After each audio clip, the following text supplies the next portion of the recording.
Yo,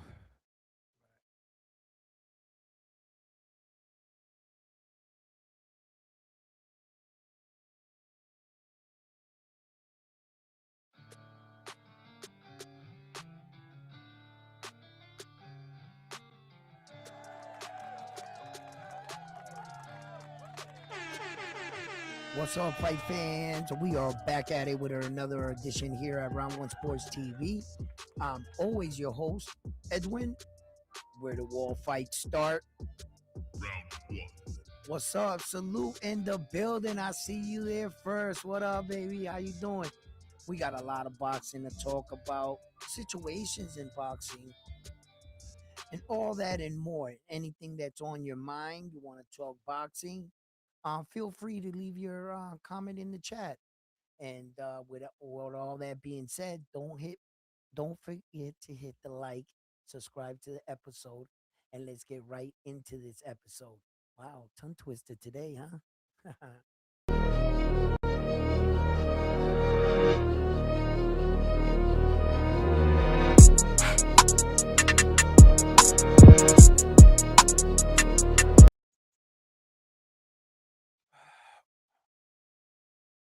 What up? What up, Bubos? How you doing in the building? First, I see ya.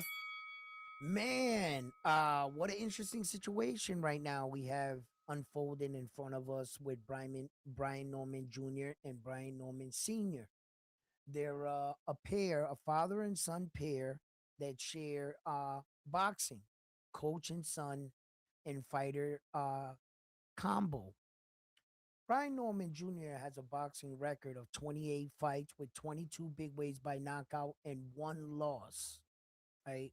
He just lost his title against Devin Haney, Devin the American Dream Haney. Uh, and that's nothing to be ashamed of, right? You lost to a fellow American fighter. He was just better than you on that night. That's it. And the question arises, why? Is blame being pushed around here? Is Brian Norman Sr. saying, you didn't fight the way I trained you? That's why you lost? Is Junior saying, you weren't telling me the right things in the corner? You just kept telling me, oh, dear son, you got all this blood on your face. Whoop his ass. Whoop his ass. Give me a towel, instead of like, look, this is what you did wrong. This is what you need to be, etc. Help help your son out. Now, in some of these situations, watching your son go through one of the toughest moments in his career, it could it could freeze you up. You're between being a coach and a father, you know, um, and you're probably your worstest critic and your harshest critic will probably be your dad. But at that time in the moment, you don't need your dad, you need your coach. So sometimes you got to separate from these things. Not every father and son duo works out, but I don't advocate to split them. I do not want Brian Norman Jr. and Brian Norman Sr. to split up in the sense that, they're not working with each other, right? But um it's been said from Brian Norman Jr. that he and his father will no longer be his head coach. It could be a case that his father took him as far as he can go. It doesn't have to be so much a blame game. It could have been a decision between father and son. Although the father and son knows that on the announcement it would spark a lot of controversy. People will have their opinions. Opinions are like assholes. Everybody has one. And everybody's going to give their 2 cents on what they view or how they see what the situation. But no one really knows. The only two men that really know is father and son. Was this a bad split or was this a decision based on both of them. And the father said, "Son, I took you as far as you can go. You're going to need better training." In other situations, we saw where, Bill Haney took Devin like on a tour of all the top gyms in America. That Devin Haney kid is a very fortunate kid, young man. He's very fortunate to have a father like he does, Bill Haney. Shouts out to Bill Haney. You could say what you want. You say anything you want, but let me tell you something. At the end of the day, he did everything possible to put his son in the best place to achieve. That man was on the road with his son, went down to Mexico, went all over the world with little Devin, never really settling down in too many places, up, moving, and that's how they live their life today. Their camp, man, they were like on a war tour, just moving around. Not every fighter is fortunate enough to have that, kind of father that did that for you. Sometimes I question, was it whether or not was it a good thing or a bad thing for Devin, in the sense that, yeah, you were taught by many masters, many senseis, many, you know what I mean, many world class coaches, but you never really settled with one. Could it be a case that you learned so much that you learned nothing? You're too talented. You've learned too many things. It's like having a head coach and then your father at home trying to be your coach. You're at home and your father's asking you, "What did your coach show you today?" And you guys are working things, and the dad is still trying to implement things into the kid. And the coach doesn't like that because now he has to take that away. Don't train my fighter. Allow me to train my fighter. I'm reading him. I'm getting to know him. I'm getting to know. And this comes with months, years of training together. And Devin has been in numerous gyms and never really under the tutelage of one master, one coach. And Bill, he took shit from here, here, here, here, here. And you mean to tell me you're at this point in the game, everything you molded Devin into, where is it? Where is it? Everything you molded him into, everything you gave him, where'd it go? What is Devin's style? Does anybody know what Devin's style is? Or do you just chalk it up and say it's the American slick style? It's an easy way to chalk up a highly skilled mess.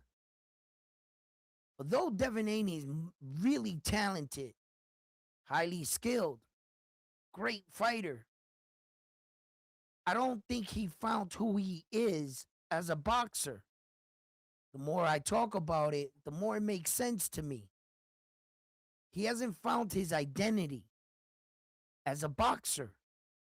He needs to study and believe in a guy so that when shit gets tough in a fight, the guy standing in front of you, you believe in him. Sometimes in a fight, you got to go to a dark place. You really got to see if that dog's in you, man. If you got that fighter in you, if you could come back in them later rounds and turn up the heat. So for me, I ask these questions. Is it a case where Devin got too much training, or was it good? Or is it one, it's going to click for him, and he's going to find his identity, and it's all going to come together? That could happen. That could happen.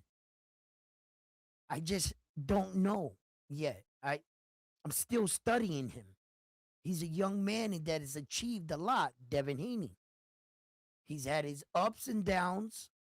but I've never ever counted a star talent like Devin out. Criticism, questions, of course, we all have them. But make no mistake, that's my guy too. He's an American fighter. Go ahead, Devin the Dream. Dare to dream big, my man. Dare to dream big. I want to see what he does in his next one. But Brian Norman Jr. lost to Devin. And in the loss, just like AJ lost, went and got a new head trainer, right? Seems like a lot of people lost and they split with their trainer. Like what they were training them, okay, the recipe wasn't working anymore. The blame game starts to point. That is a big possibility in the sport. There's a big possibility that that's exactly what happened. But there's another possibility that father and son sat down and talked about it. Let me hear what you guys are saying in the chat. Let me catch up to you. I'm done monologuing here a little bit. Let me catch up to you guys and shit. What's up? Salute, guys. How you guys doing? I'm pretty sure it was Bill Haney who said, "You make your son in a in a garage, right?" Listen, look, look. I get that quote that he said. You train your son in a garage type shit. Let me see what he says at the end. Let me not speculate. I made my son in the gyms. No, Brian Norman Jr. was going to need a new trainer, rather a soccer, a, a school brother. Uh, you know, I try to find the words to talk about a father and son. And I try to be careful because I realize that's exactly what it is. Let me tell you something right now. If you birthed that kid and you brought that kid with you to the gyms, you got him his first mouthpiece, you were there in his first amateur fights. You sat on the ring, you saw his first amateur losses, you saw him go down, you seen him bring himself back up.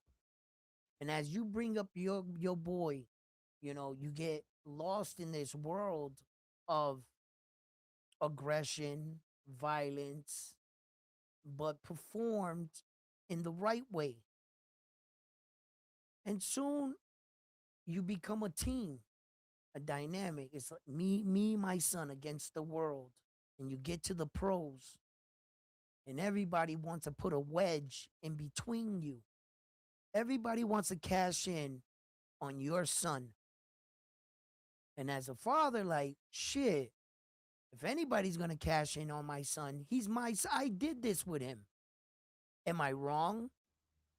Does that make me, why does the world have me feeling like I shouldn't do that? Why does the world have me looking at like if a father comes out and wants to manage his kid, it's wrong. He's there for the money. He wants his son's money. But yet, you should step back for every time you were there with him when he was young. You raised him, you fed him, you clothed him. In order for you to put your son in someone else's hands, is that what you do? Or is it the right thing to do? It's up to a father to determine if he really, really, truly loves his son.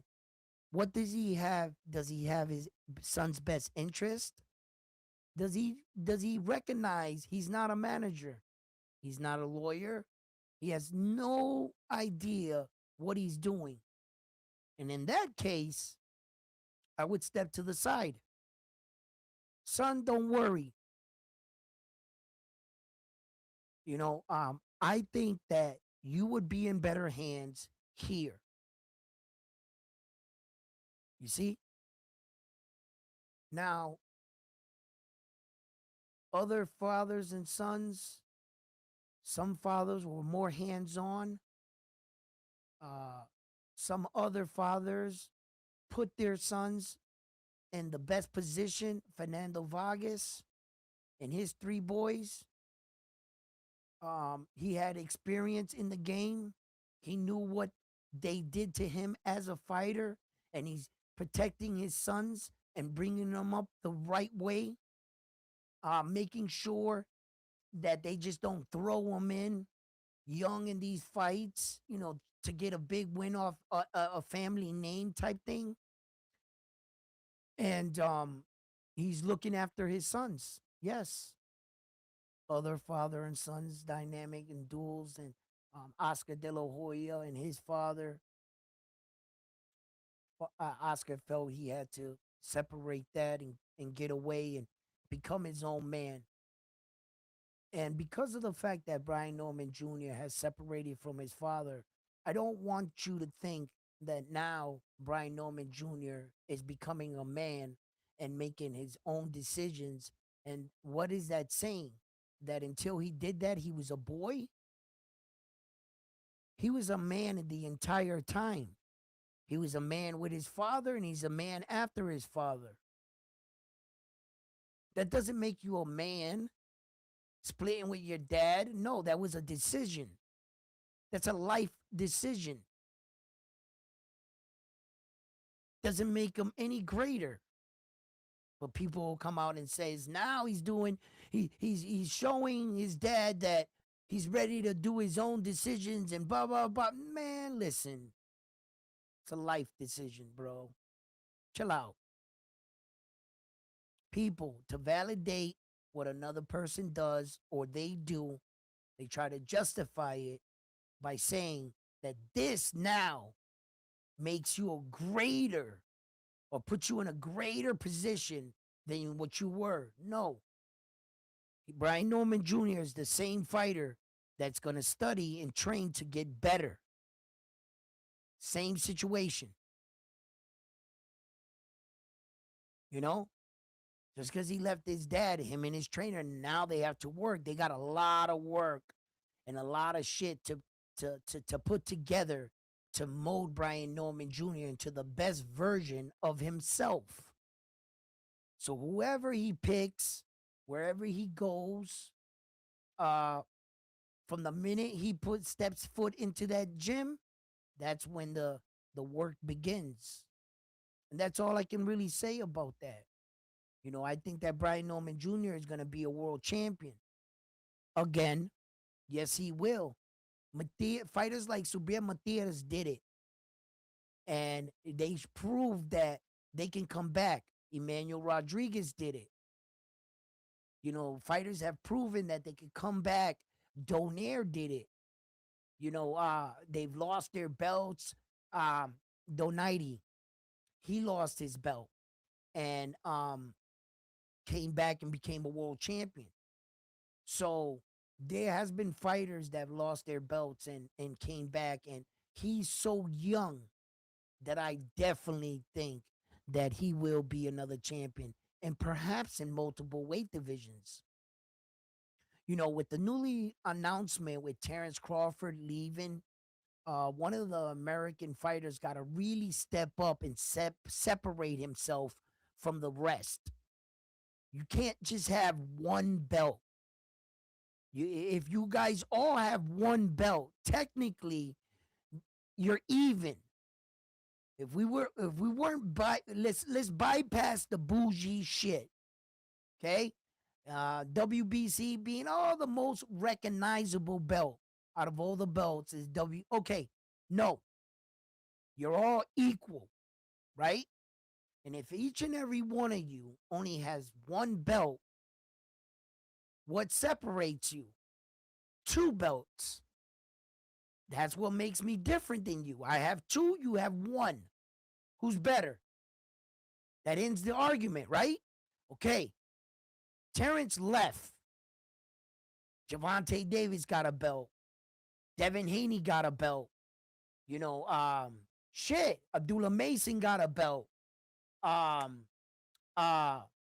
Sebastian Fundora got a belt. He's an American fighter. Hello. That's when he comes out, that's an American flag, bro. So you got to take all the American guys.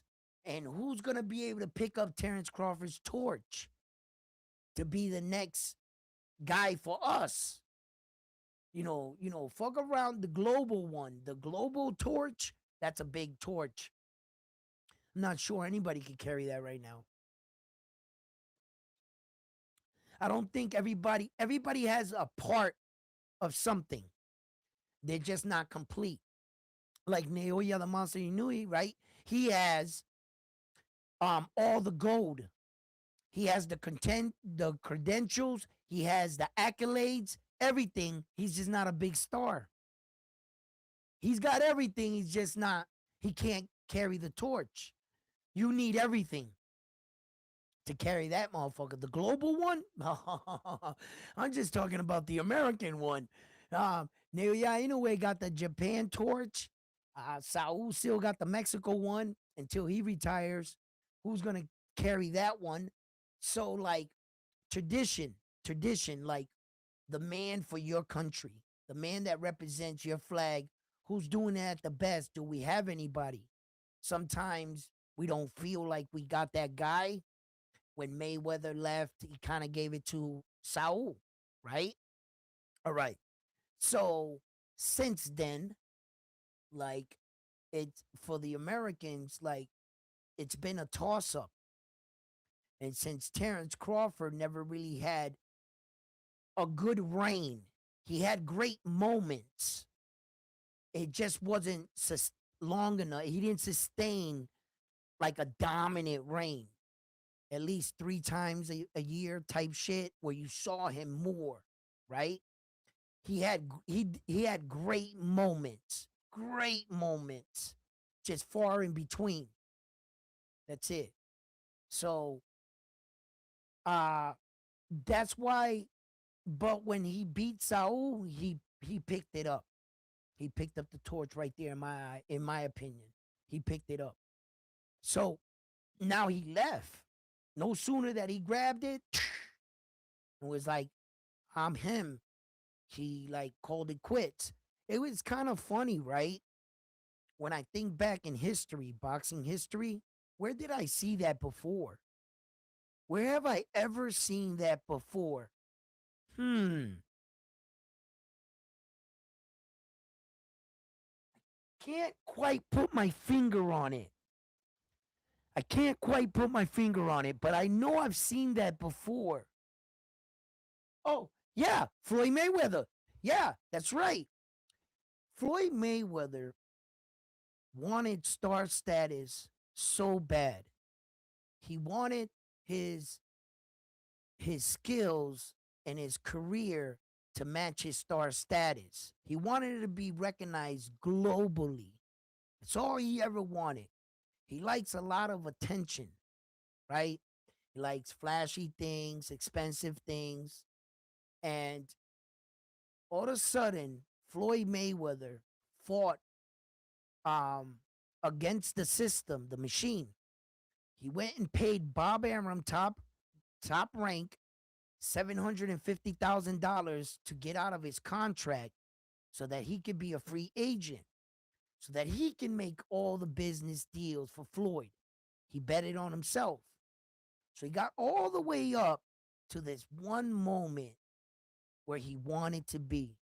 What he wanted was Oscar De La Hoya's star status. That's what Floyd wanted. He wasn't as big as Oscar. Oscar was coming in luxury jets. Women were throwing panties at him type shit.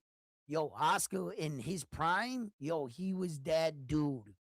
Like, straight up, bro. He looked like he had crowds like fucking Menudo and them had. Them Latin like singers and shit back then. Yo, Oscar was that dude. So Mayweather didn't have that. He didn't have that. And he he like wanted that so bad. So they made a fight. And Oscar gave Mayweather gave everything to Oscar. Yo, you could he picked the ring, the gloves, where we fight, the weight we fight, everything Oscar picked. Mayweather said yes to everything. Because he knew on that night that if he beat him, he would grab the torch, and that world star status that he desperately was chasing for after all those years of the world not giving him his recognition because of Roy Jones Jr. being the number one pound for pound. But he knew if he beat Oscar, the golden boy, it was a wrap, baby. I got there. No sooner that he beat him and he was announced the winner, what'd he do? Retire. Why would you do all that? Why would you? You sacrificed everything, Floyd. You finally got the star stat and you walked away? Really? You were gonna walk away. So they thought. So they thought. That's why I say Floyd's like his genius. He might not be able to like read and shit, right? Whatever. That's not where his genius lies. It's not. Floyd was a genius when it came to this boxing shit. He was much more than just a boxer, bro. He thought outside the box. This dude retired on the spot. Why? Because if you wanted to see him back in the ring, the guy that just beat the Golden Boy, you were going to have to pay me a lot of money to come out of retirement versus being an active fighter and you guys are trying to swindle me. No, you guys want me back. I walked away undefeated. I beat your best Mexican. And from there, it was an all-out war. Mexico threw every fighter they had at him, one after another, and he dusted them all off. They weren't easy wars, right? But I could say he won them. He's undefeated. Went right through them, right? They was mad as fuck. But in through all that, look how much money he made. I think he was like, he made over $1 billion easy. That was yo. He retired. And back then, I didn't understand it. Looking back at it now, I was like, this motherfucker was brilliant. Every so often, he'd be, I'm retiring. Oh, I'm out of the game. How many times Floyd retired? And how many times the bag got bigger and bigger and bigger every time they wanted him to come back. The number dwarfed the other number. He's got like some of the biggest gates of all time. He's like, it's like the top 5. Floyd. It's crazy. There's a fight in between there that breaks. Yeah, you know. But shit, at one time he was just dominating that shit for pay-per-view sales and biggest gates and numbers.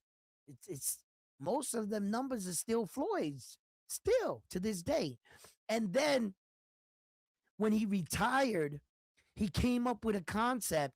Yo, the O, I'm 50-0. You need to protect that O. And he knew that they weren't going to take risky fights because they didn't want to lose. And that would stall out your career. And by the time you got the confidence to be a champion and you found out what you were already up there in age. You had too many bullshit fights. You will never catch his legacy.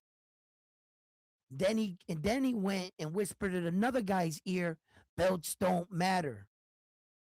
Well said from a guy that fought 26 world title fights and beaten 23 world champions.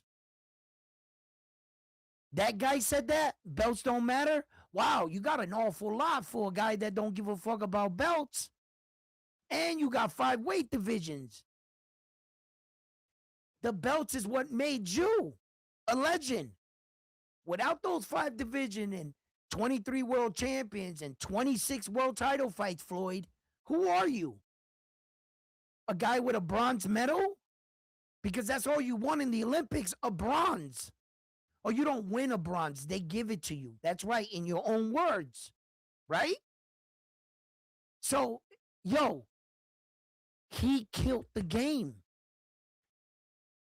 If you're not chasing after belts or you're too scared to take a loss, you'll never chase him in a career where you become 5 divisions, 23 world champions, all these belts, right? Shit, Floyd Mayweather got the most expensive belt ever made in a boxing match to this day. What was the organization that did that for him? The WBC. What was the organization that made Terrence Crawford a gold ring that comes off? The WBC. Where's the IBF ring that comes apart? Or the WBO? How about the WBA? Do they got $1 million belt that they give to an athlete? Do they do that? That's why the WBC is the most prestigious and you pay that much money for it. Look at the shit they do for their fighters. You're going to pay something on that, yeah, but that is a good thing because when we look back 30 years from now, that ring that Terrence Crawford got is going to be on fucking some boxing display and they're going to be talking about that epic night. And they're going to say Terrence Crawford wore that ring. And soon after that, 100 years from now, it'll be on an auction. And somebody be wanting, they made something. They made some. That's why the WBC is the best fucking, the belt. That's why you paying that high because that's the Rolls Royce of belts. I didn't say they were the honest or was not corrupt or what doesn't have its faults. No. But what organization doesn't? You think the NBA organization, the people that they're good? They're all outstanding people, Joe citizens. None of them are taking an envelope here. How about the guys in the NFL, hockey, soccer? So cut it out. Cut it out. We're working on some shit in boxing, right? Working it through. But that's what Floyd did. He is a genius. Floyd is a genius, bro.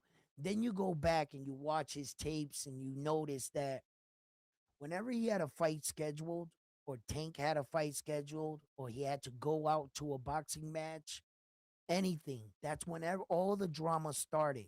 That's when he would make memes about Tank and Tank would make memes about him. And then all of a sudden, all the bling bling would come out, right? Then you would notice no sooner that the fight had finished, he had no fight. He wasn't boxing an exhibition in Japan. He had nothing scheduled. The like TMZ or somebody would come out and see Floyd walking around with his grandkids, his kids, or his wife. He got no bling bling on. Nothing. Maybe a badass watch or something. And you start to notice that. And you be like, man, this dude, he only puts on the jewelry and all that shit, starts talking shit, drama, when it's time to promote a fight. And you start to realize, wait a minute, but that took a lot of people years to catch up to him. That's how far ahead in his thinking he was than everybody else. That 10 years later, we're like, aha, Floyd, you see, you were playing, and while you're recognize, he thought of that 10 years ago. Yeah, how much ahead of the curve is he? He had Tank Davis blind like this, behind blinders so much. Belts ain't shit. Don't fight this guy. He's 30 years old talking about I'm better than Floyd. And then Floyd's tapping him on the shoulder. Wear your belts. But Floyd, you said belts don't mean. But in it, how I look and knock out people? Won't the people remember that, Floyd? Nah, son. You can't sit at this table, Tank. Go over there at the little kids' table. It's right over there. It's the guys for one belt, maybe 2 divisions. They sit over there. But Floyd, you said I'm undefeated. But Floyd, but I'm better than you, Floyd. Yeah, right. Prove it. Wear your belts. And now Tank's all of 30. He'll never catch Floyd. Never. He could yell all he wants. I'm better than you. Yo, Floyd is laughing. He secures his records. He he got the best fighters in the world to buy into his shit. Even Keyshawn's on this shit, you know? Uh and none of these guys are gonna go after his records. He's gonna remain with these records for a very long time. I think he learned something when Terrence Crawford, it finally happened to Terrence Crawford, right? Terrence Crawford accomplished something in the past 100 years in boxing we've never seen. We never seen one guy get all four belts in two separate weight divisions. That's never happened in boxing. Ali never did it. Tyson, Floyd, all the greats. No one's ever done that. So that's a record that Terrence Crawford made that was like he was standing on the boxing Mount Rushmore. He was standing on top of it. There were the faces. He was on top of it in this moment.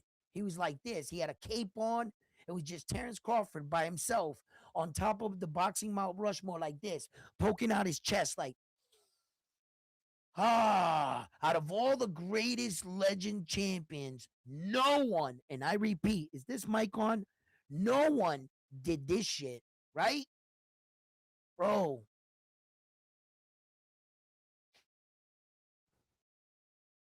that shit didn't last 6 months.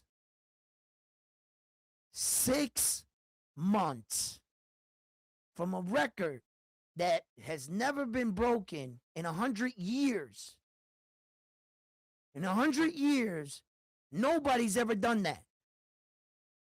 You do that kind of shit, you would think maybe it'll last before somebody comes along and breaks it another 100 years or something, or walks in the room with me.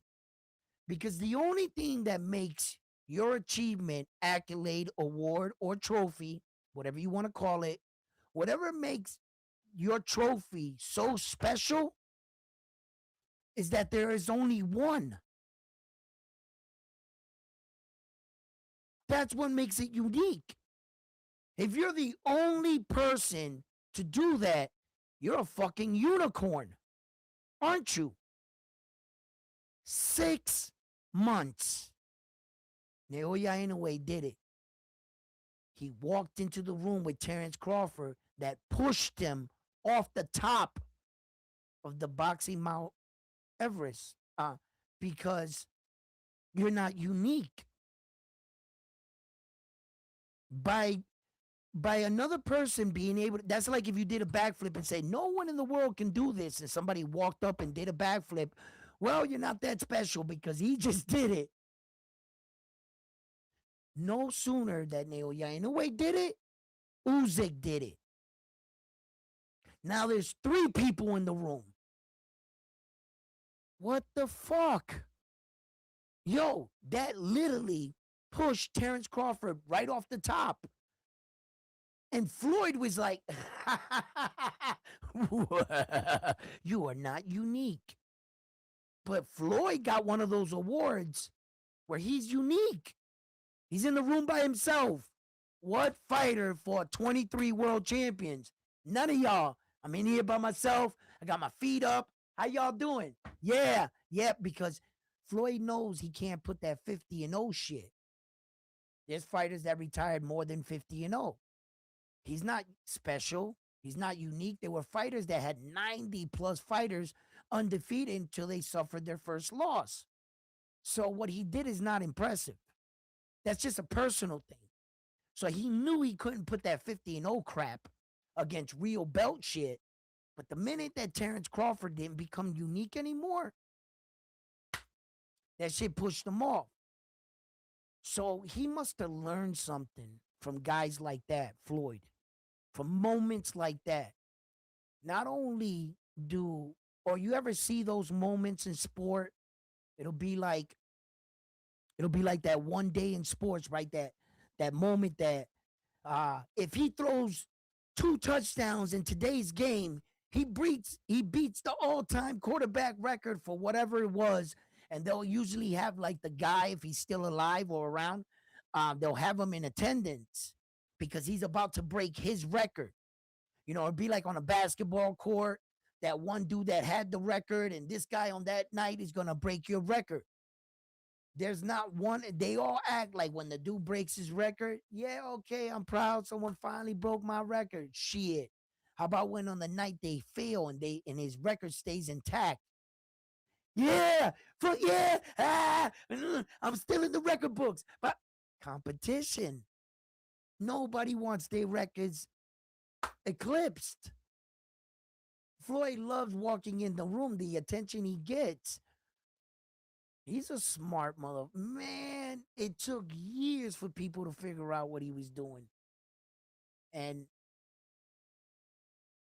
as long as he got past this era, fuck it. In his 60s, 70s, whatever, you know, he'll still appreciate being calling the man, but he probably won't be in the party. As of now, he's in the party still. He wants to be reckoned. Floyd's been retired out of the game so long, and he still wants to be considered the best boxer in boxing. Like that. When he talks, he carries weight. So and fighters like Brian Norman Jr. in his situation, he needs to just like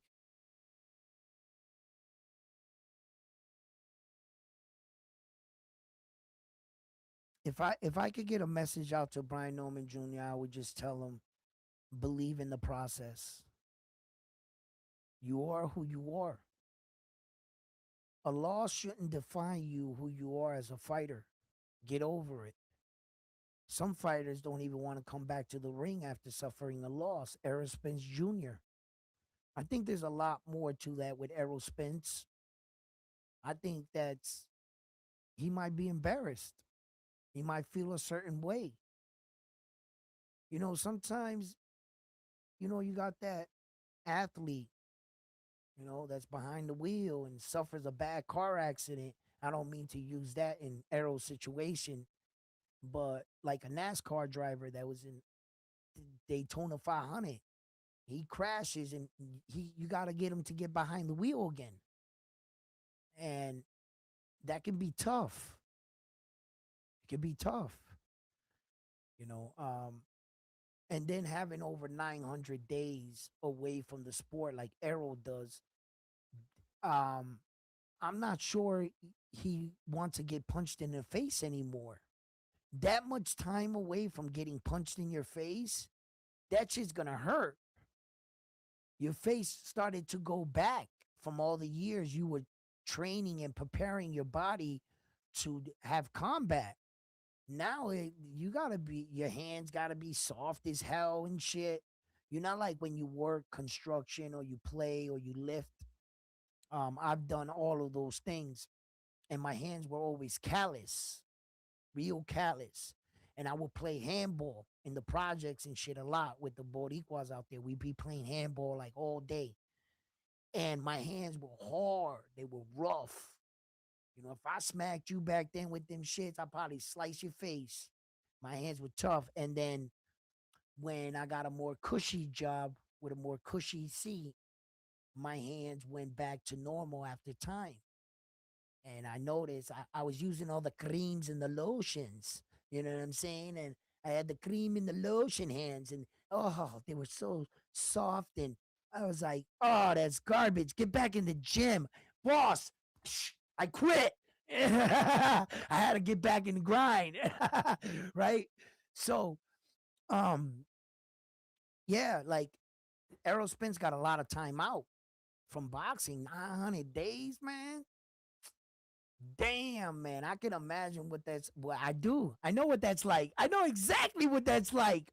I got like a lot more days. I had a lot more days than him, but getting punched in the face. Oh, bro. With every punch, I had to tell myself, I love this shit. Punch me again. Yeah. but I was flinching away from him though. I was like, no, no, no, no, no. In my but mind you, I'm saying this in my head because you can't, as a fighter, man, you can't shy away from that shit, bro. You can't take a punch and be like, "Psh, oh, oh, okay, okay. Nah, that's it's not for you. It's not for you. You gotta embrace that shit. Pow. Okay. All right, mother. Okay. Bow. Oh, you're gonna hit me again like that? Bow. Bow. Okay, coach. You gonna do something?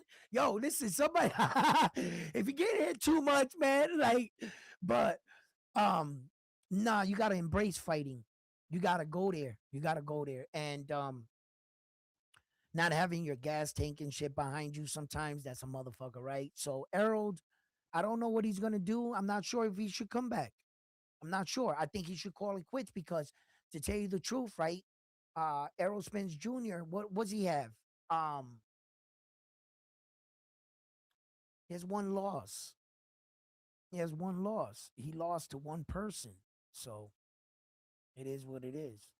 Yo, I'm over here monologuing, not even checking on my messages. God damn! I knew it. I knew it. I be getting wrapped up. That's why I need frontline. Oh my God! Somebody come up here, help me read these chats and stuff. You guys know how I do, man. I get to going. I don't because then I start to talk to you guys. Start reading chats. I start to answer shit, and I start to go down this way. Then all of a sudden, I'm talking about Floyd. I don't know.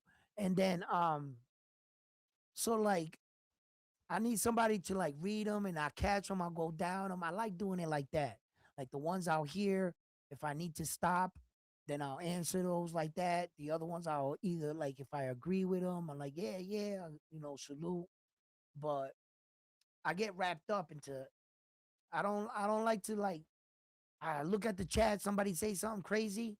I'm like, I start crashing out and stuff. You don't want to see that. Or maybe you do. Hold on, let me check. Let me also check my audio. How's my audio, guys?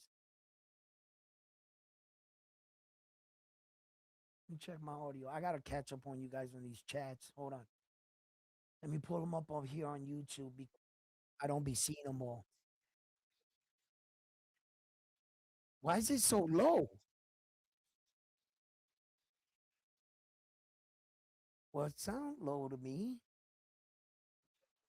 Do I gotta raise that up? Yo, listen, guys. If the audio's still fucked up and everything, I get it. Um, don't worry about it. Thursday, my whole new audio interface is coming in. And oh, I got some announcements. Why don't we just let me just I turned this shit up. This shit is mad loud in my ear now. I'm uncomfortable. I feel like you guys can't hear me. But I'm correcting everything this week. As a matter of fact, all this is coming down tomorrow. Yeah, you heard it. All the entire background is coming down tomorrow. I'm starting over. I'm starting over. Um, I got some things coming in. We're gonna do a facelift to Round One Sports Talk. So perhaps if I come on, I might not come on tomorrow. But I'll be on the next day. And hopefully the next time you guys see me, we're gonna have a different setup. It's gonna be all different. I'm gonna have everything taken down and I'm gonna set it up different. Some of the things will still be there, some of the things are gonna be gone. Uh and I'm gonna have an entire thing. And while I have you all here, I got some milestone stone um them awards, the milestone things. So we reached a couple milestones here at Round One Sports Talk, and I just want to thank all of you guys because I couldn't have done this shit without you guys.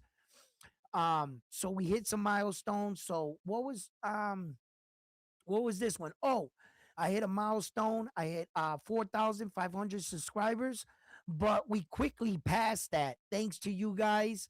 We like breezed through 500. We're already like in six, almost 700 somewhere around there. I didn't check, haven't checked yet, but we went through that. But they sent me a milestone.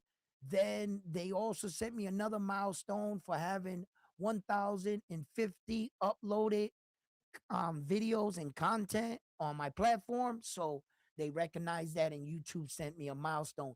And then the biggest milestone that I hit, the biggest numbers that I hit is this one. And this is all due in part to you guys, the viewer. We hit 1 million views here at Round One Sports Talk. So that was really cool. That was a good milestone. Um, and we're off to our 2 million, our 2 million views. You know what I'm saying? We're gonna attack that even stronger than we got to this one. So I just want to thank you and take the time out to thank all the Round One members, subscribers, and the memberships. I'm gonna get on that and start getting more better videos and stuff out to us. Right now, I ask you to be a member to support so that I can able to be finance some of these things and what you guys and microphones and stuff so that we have a better show.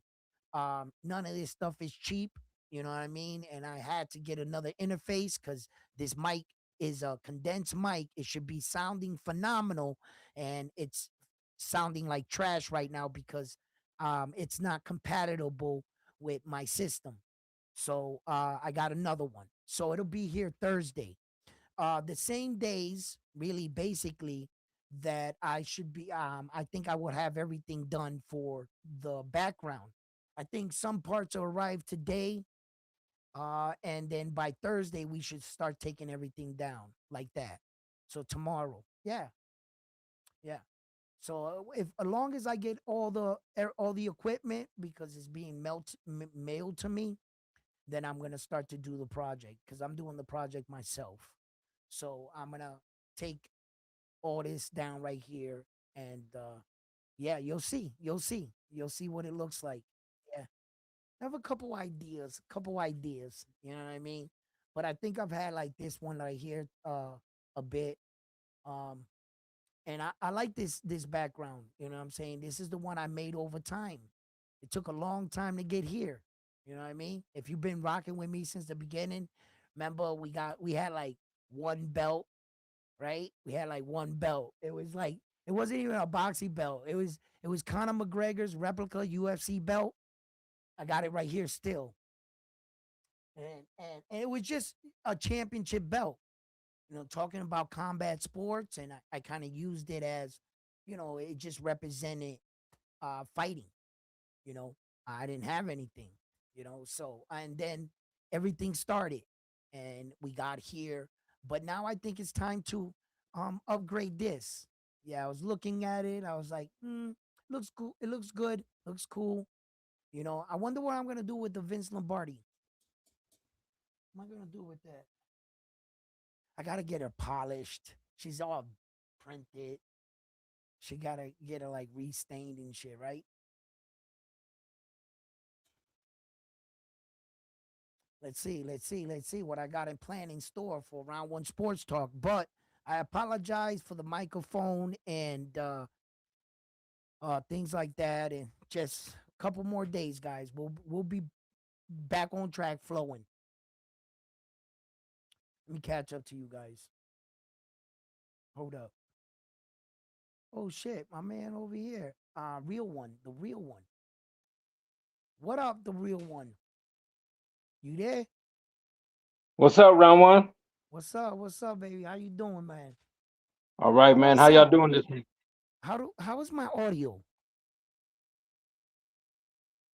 You like that? What the hell are you doing?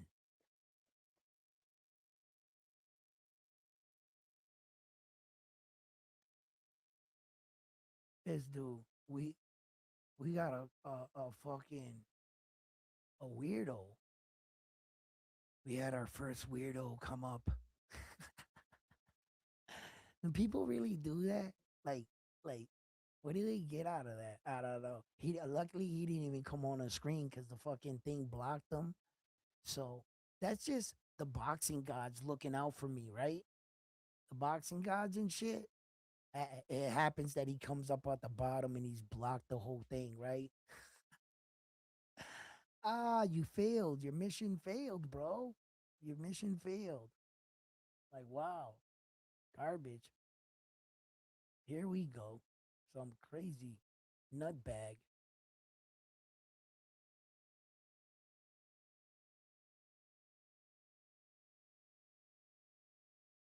A facelift for 2026. Yes, that's what we doing. That's what we doing. UPS said they're not delivering. Hater, you're a hater. You see what I'm saying? You see, you know what I mean? You want Round One Sports Talk to have another crash out. You say some shit like that, we gonna crash out up in here. Yeah. Yo, hey yo, you know what I'm saying? Good thing, you know what I'm saying? UPS is not delivering because I don't rock with UPS. I rock with FedEx. You know what I'm saying? You know what I mean? It's FedEx for life around here. You know what I'm saying? Yo, my package is coming through FedEx, bro. You know what I mean? They go pull up, be like, yeah, if we see any of them UPS trucks and this neighborhood right here, this neighborhood right here, dropping any on site. You know what I mean? Yeah. No, but it's everything's getting delivered from separate things. I ordered some things from here, something, but when I ordered it, it said on the shipping label, the shipping catalog, it was like Thursday, Thursday, Thursday, Thursday. Everything was Thursday. But if anything gets backed up, you know what I mean? I can't start it. I have to have everything. I have to have you can't start it with well, I guess you could. I guess I could start it, but I wouldn't be happy. You know what I mean? I just want everything to be here so that I know that I got everything right. Boom. Because I'm looking at my setup right now and I'm thinking about it. I'm thinking about it. I'm looking at it. I'm saying, yeah, this gotta go, this gotta go, this gotta go. I'm gonna put this. Yeah, y'all see it. Y'all gonna see it because you guys know already. Like whatever I get and shit, I invested back into Round One. Yeah. Yo, y'all seen the mics, right?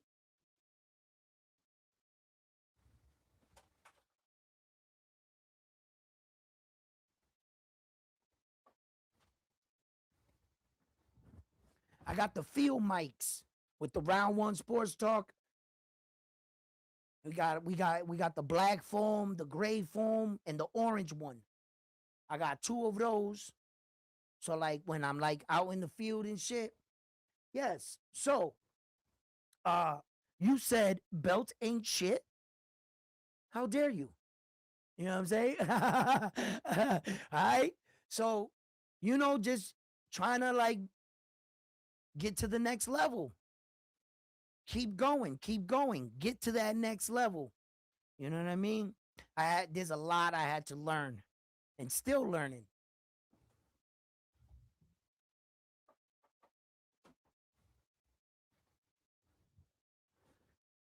Yeah, I'm still learning. So yeah, I just wanted to let you guys know what was going on around here. And what do I have planned for the show and for us? You know what I mean?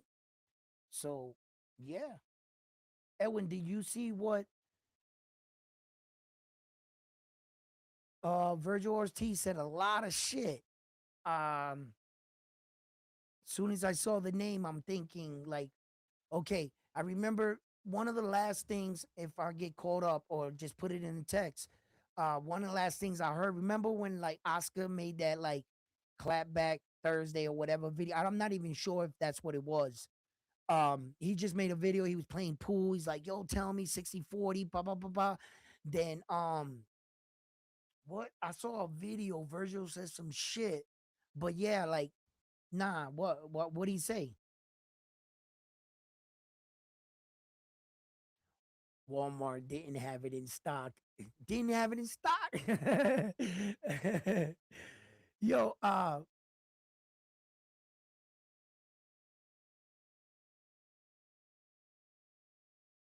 yesterday's not today's price.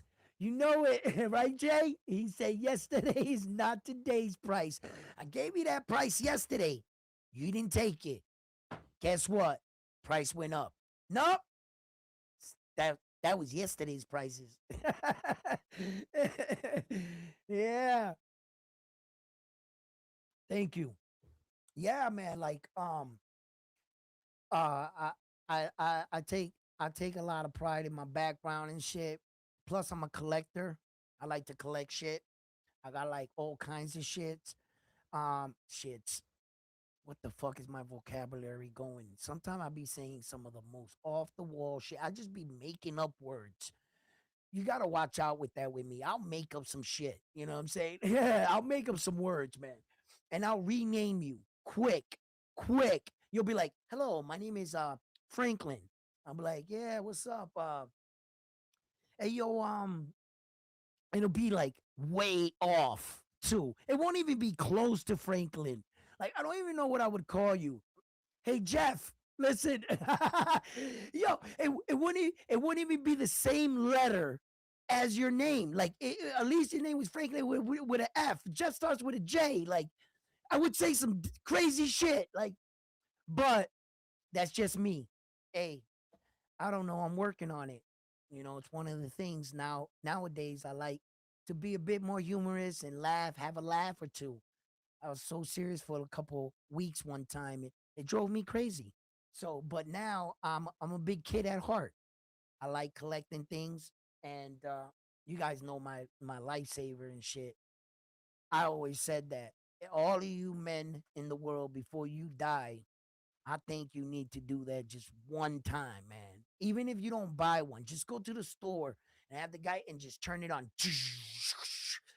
But make them all turn off the lights. Hey, turn off these store lights right now. You know what I mean? Leave the little ones for in the front for the customers can see.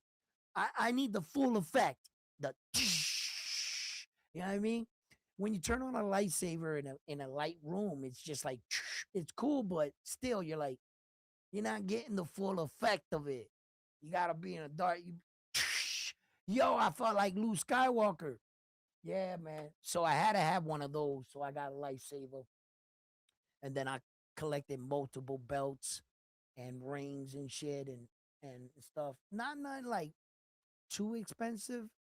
I'm not like my brother and them. They go crazy, want to buy $1,000 shit, $3,000 stuff. This guy wiped his ass with this toilet paper. 5 grand. Ah, that's my brothers and them. They crazy. Like, nah, man, I ain't buying that shit. Fuck that, right? But I do my fair share collecting. Yeah.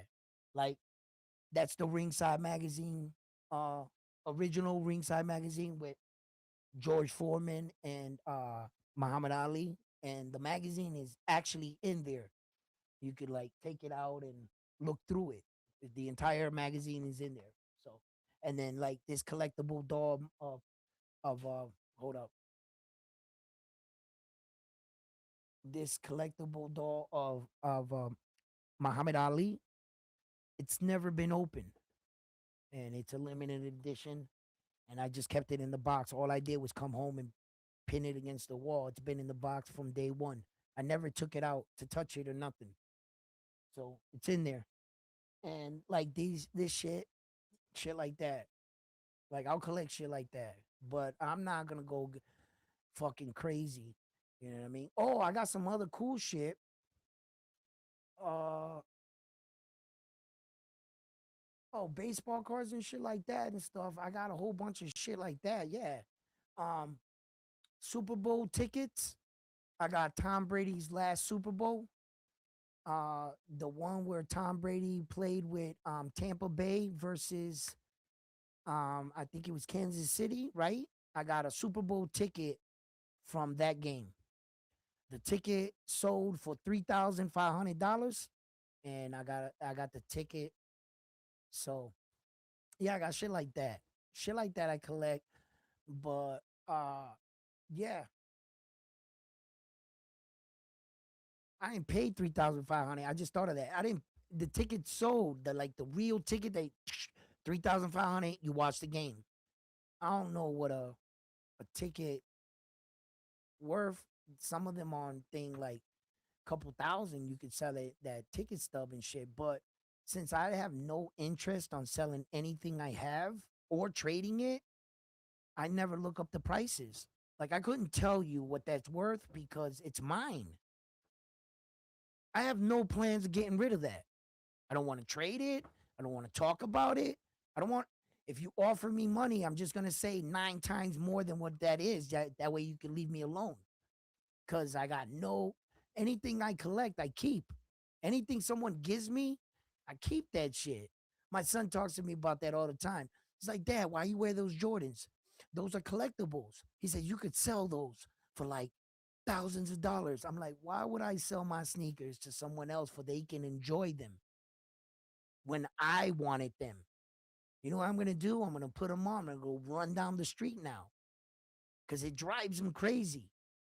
And I try to tell him, yeah, some people buy shit to have it, not to hoard it to one day sell it for all this imaginary money. No, I'm gonna wear mine. Fuck that. Why am I gonna keep them clean all this time and sell them so that he can enjoy them? So he can be out there looking fly with them on, like, yeah. You know what I'm saying? Same shit he tells me about my glasses. Dad, why you wear your glasses everywhere? Because I'm going to enjoy them. Fuck you mean? What you think I paid all this money for these glasses for? For what? To keep them fresh on a shelf so I can sell them one day? Why did I buy them? Fuck out of here. I'm gonna wear these shits I'm gonna get my money's worth. Every motherfucker, I'm gonna wear them. My son, he's something else. Got all this delusion of grandeur of hoarding all this stuff, and one day I'm gonna sell it. I'm like, let's use that shit right now. Yo, he's got baseball cards, right, in packs that got the gum in it.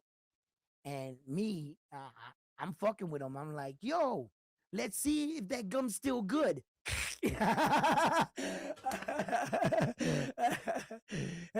want to eat the gum now. Bro, that gum's like 20 years old, bro. That shit, it like cracks.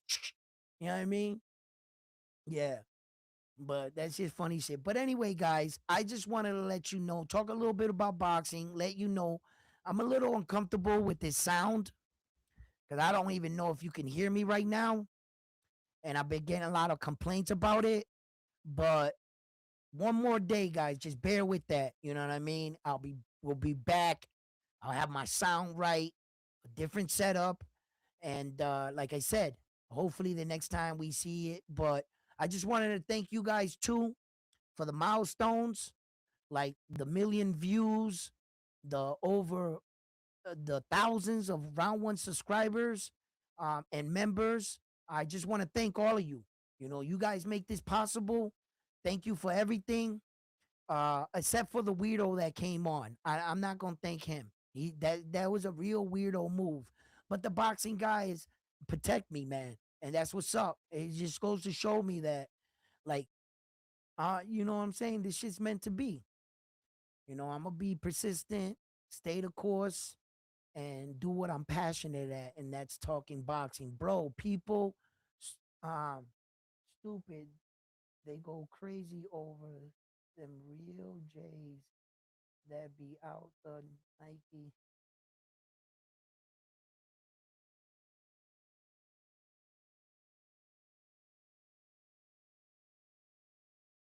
Yeah, yeah, yeah, yeah. There was this, there was this era in Michael Jordan's career when he first had the number ones that he was being fined like $3,000, $5,000. I'm not sure what the number ones it was. The number was way back then. It's been so long, but I remember he was getting fined by the league for wearing his sneakers. There was a period in time where Michael Jordan, after every game, he would take off his sneakers and he would give them to some, like, it was always some rich white kid, you know, because that's whose parents got the bread to get there at the time. Yo, kid, get the sneakers. You know what I mean? But he would always give his sneakers to a kid in the row. He'd look, and then all of a sudden, rich white kids started showing up at Michael Jordan's game all around the court. Everybody was bringing their kid out. And Michael would take off his sneakers and give the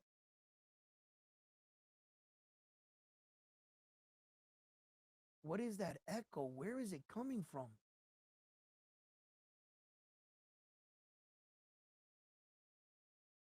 Yo, I can hear it clear as day. I can't figure this shit out, man. This shit is bothering me. So anyway, let me just finish this, wrap this up. So Michael started doing that. Lo and behold, now all those sneakers he gave out at games are all over auctions. People are selling those sneakers. Some of them sneakers is going for big money. Like big money. There was a couple times, I guess, the parent got him to double back and sign the sneaker and made it even that much more valuable. But that era, Michael stopped doing that shit. He stopped taking off his sneakers. He got more competitive. And in the beginning, when Michael came out, he had a phenomenal first year. He blew up in the sport, and his sneakers took off like real fast. So he was trying to like, you know, be marketable. Bull. Hey, look, I'm doing this. But once that competitive Michael, he was to the locker room and Michael, give me your sneakers. Hell, I'm trying to win a championship. Like he was just so that time and those sneakers, in fact, that Michael wore in games, those sneakers are highly sought after. And there's a lot of them. There's a lot of them. And like collectors, they're like real particular about what game was this that he wore these. And depending fucking what game it was, if he went in there and shot 50 points, 55 points in that game, and you had those sneakers or one game one in the playoffs and you had those, I don't think those exist. I don't think those exist. Not unless he personally took them off in the locker room and gave them to somebody and somebody has them, then yeah. But publicly, like in the arena, he never did that in a playoff. He never made it to a playoff when he was in that era where he was giving out his sneakers. So I don't think those kind of sneakers exist. Wait a minute. Didn't he get smoked?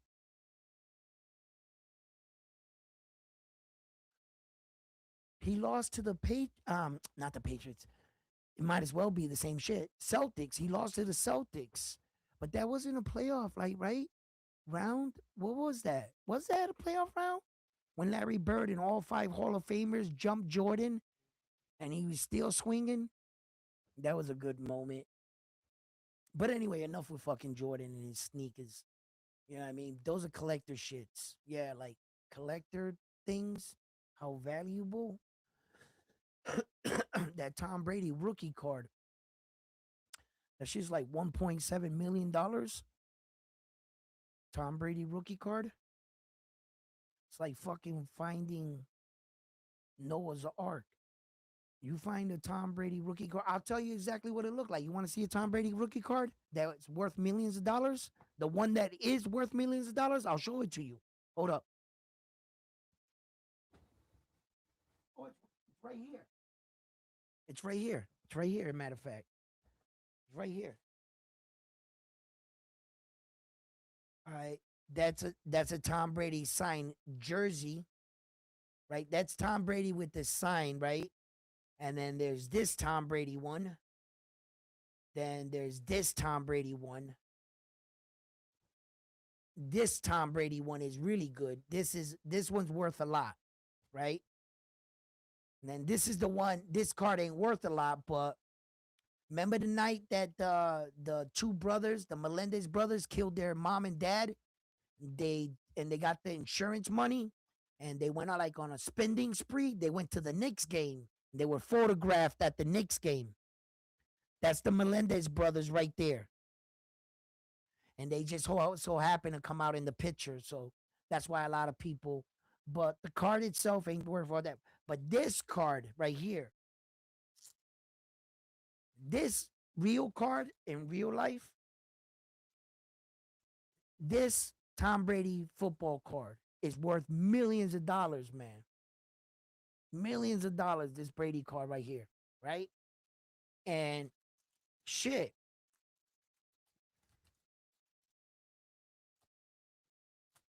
If you become a Round One Sports Talk member today, I'll send you one. These are all replicas of Tom Brady's legendary card. They're all replicas. It's cool to have, like, and you could buy these. They're not worth anything, but it's the exact replica of the the top card. I love Brady. You know, you see him on my wall. You know what I mean? And that's Brady's first trophy. That's the Patriots' first trophy against the Rams. That's the one. That's where it all started. The first. So I got the first trophy. Yeah. So yeah, that's Brady's shit. But these are all replicas. These are all replicas. They're not worth anything. Except these cards like this. Like that's the real card, of course. This is not a replica. That's not a replica. That's the real card. These the one like that, that's the real card. But these are all replicas. Yeah. And then I got a huge card collection and shit. Very big card collection. Um, like baseball, football, everything, everything. I used to be into like art, like comic books, X-Men comic books, Spider-Man, Hulk. I draw all that shit. I'm a decent artist. Decent artist. I used to draw Spider-Man, Hulk, X-Men, my own characters. I've made my own comic books. Uh, I guess I was probably just a tough nerd. Yeah, I was a nerd with swag, I guess, looking back at it. Cause like nobody knew I did this shit in the hood. Like nobody knew I drew. I just did that on my own time and then threw on my hat. Let's hit the bricks. You know what I mean? And so but a lot of dudes, man, we got like hidden talents that we all have, I guess. Maybe. I like to collect shit and I'm an artist. I sculpture, I airbrush, I can paint with oil paints. I've paint with that. Water paints, I've paint with that. I've painted with uh I went through my airbrushing days when I was a kid. I used to airbrush on my clothes and shit. Right? And do like graffiti and shit and characters and shit like that. We would get like glow in the dark shit and do it. But those are just hobbies and shit of mine, just in case, you know what I mean? But, get more familiar. I'm not just all boxing. But anyway, fight fans, I took up enough of your time blabbing about me. Uh, I'm just excited for all this shit to come in and get these projects on the way. We're gonna get a new facelift. So uh yeah, I'm anxious. I've been waiting to see if the carrier comes by and starts one by one. These packages are gonna start to arrive. So wish me luck. So fight fans, the next time we see each other, hopefully, we have a new look here at Round One Sports Talk, and I hope you enjoy it. So, fight fans, thank you for tuning in. Don't forget to hit that like button, subscribe to the channel, become a Round One Sports Talk member, and give your contribution so that I can bring us better content, get better equipment, so that we can have a better time and avoid days like this. I have no idea what I sound like. This is fucking ridiculous.